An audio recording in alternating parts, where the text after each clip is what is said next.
Good morning, everybody. Welcome to Political Fight Club. I'm your host, Robert Durden, and this episode is about the PRO Act. Now, I told you guys I was going to make a quick video breaking down the PRO Act, and there's quite a bit to it. It's basically a bill that's going to get rid of union busting, or as best it can, and it does that in a variety of different ways. I'm going to go over the main two or three that are the most important for you guys to know. And then I've got some news that's unfortunately bad news that I don't think the PRO Act will actually pass. It is currently part of the infrastructure bill, and it actually passed the House before when it wasn't part of the infrastructure bill, and then went nowhere. It went into political limbo because we know it won't get past the Senate. A lot of those senators really don't want a bill that blocks union busting. They're in the pockets, as we pointed out. Kyrsten Sinema and Joe Manchin are heavily lobbied to and given tons of money from union busting firms, and I covered that in a previous episode. So the PRO Act, what does it do? The main thing that it does is it bans right to work laws, which, as you guys know, are right to work for less laws. They are laws that make it difficult to unionize, and in 27 states we still have right to work laws. And in those 27 states, the average worker in a certain industry makes about $1,100 or $1,200 less a year than those same workers at the same job in the other states that don't have right to work laws. So about $100 a month you take home more on average when you have unionization. So right to work laws gotta go. That's the main thing, and the most important thing about the PRO Act is that it bans right to work laws. What I also mentioned before is it bans numerous practices that are undertaken by corporations that are union busting. These are things like, some people were being followed around in their off time. That should definitely be illegal, and that is illegal. But this will obviously make it very explicit. They can't pull employees into meetings or required union busting meetings where they'll show a video that's anti-union propaganda and you're required to go. If you don't go, you get fired or you get in big trouble. 90% of corporations do those, by the way. I didn't know this until recently, but 9 out of 10 corporations require you to go in and watch videos that are basically chock full of anti-union propaganda. That will be illegal under the PRO Act, among other practices that they're doing right now, which is be sure to tell your supervisor if you hear anyone using these buzzwords while at work. And some of the buzzwords include living wage, stuff like that, because that indicates that someone might be trying to form a union. It also forbids practices like reclassifying workers. And this happens to me, or it happened to me when I was working in Boulder, actually, as a chiropractor. I was given a huge raise and reclassified from an employee to an independent contractor. And at the time, I didn't know what that meant exactly. I was right out of school. This would be 2016 or 2017. And they basically were like, hey, we're going to give you a raise by $10,000, but we're going to reclassify you as an independent contractor. Is that okay? And what that does is twofold.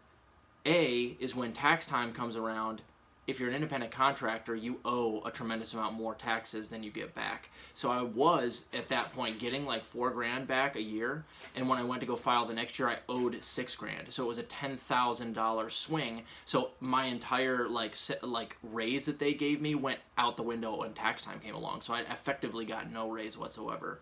And then what independent contractor really means is that the company is no longer responsible for things like bathroom breaks or your rights.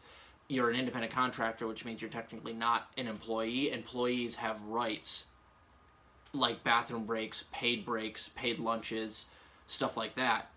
And independent contractors have no rights.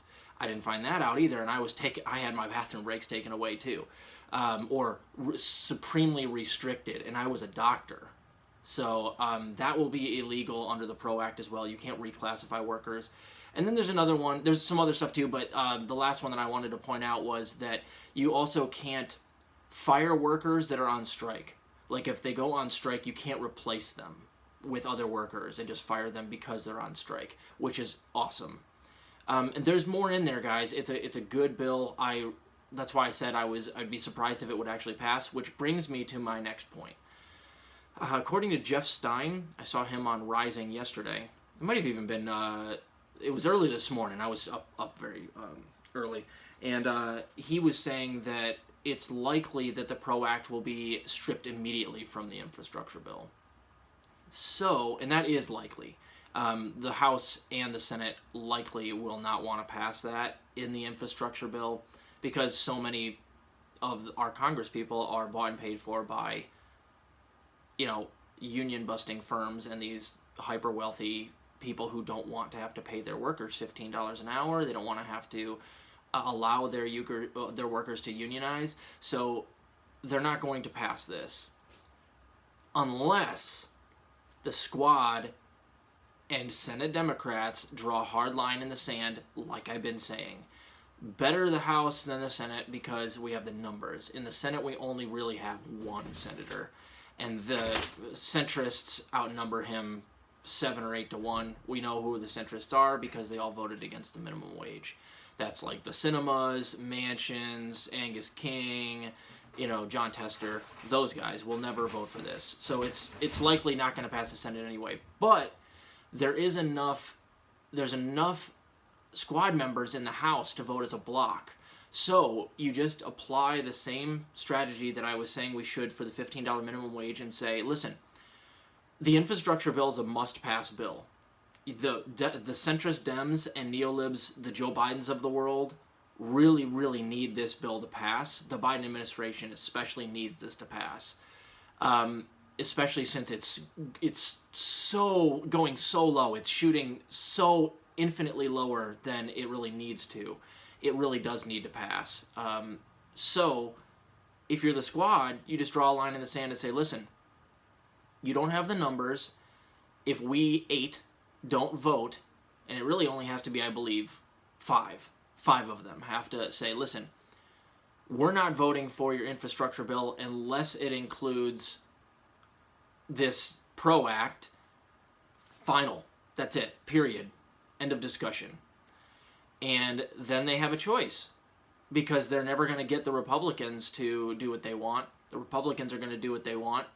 And you'd be effectively voting with the Republicans, and you have to be willing to do so with a bill like this if you actually want to get something done. Because otherwise, Joe Biden and everybody are just going to strip it out, and there it goes. And methinks that's what's going to happen. They'll strip it out, and the Squad will do dit about it. They won't do shit. They're going to just fucking... They'll make up some excuse again that they don't have any power, that they didn't have any choice. I'm sure there'll be some excuse along the way. And it'll be entirely gaslighting, and they'll tweet like they are so sad that the PRO Act got stripped out, and that it is a really good piece of legislation, but after I'm done tweeting this, I'm not going to go dick about it. Oh... So I worry that they're not going to actually get anything done, but they can, and I'm going to keep explaining to you guys so you understand when they don't do these things, it's because they don't want to. It's simply easy, and they count on people not knowing enough about politics that they can just get away with being cowards or being nefarious. So, bad news, I don't think the Squad's going to do fucking anything. I think that the PRO Act will probably get stripped out of the infrastructure bill, but it doesn't have to. So, let's get on them. It's going to be a while before any of this stuff really gets close to passing, so just put pressure on them. If we can put enough political pressure on the Squad, maybe we'll get 4 or 5 of them to withhold their vote. I think Ro Khanna, Cori Bush, maybe Rashida Tlaib can be convinced. I think they're still on the right side. Ilhan Omar and AOC, they might as well be neolibs at this point. Ilhan Omar called Nancy Pelosi anti-Nancy yesterday. Fucking shoot me now. No more donations to these people, for the love of God.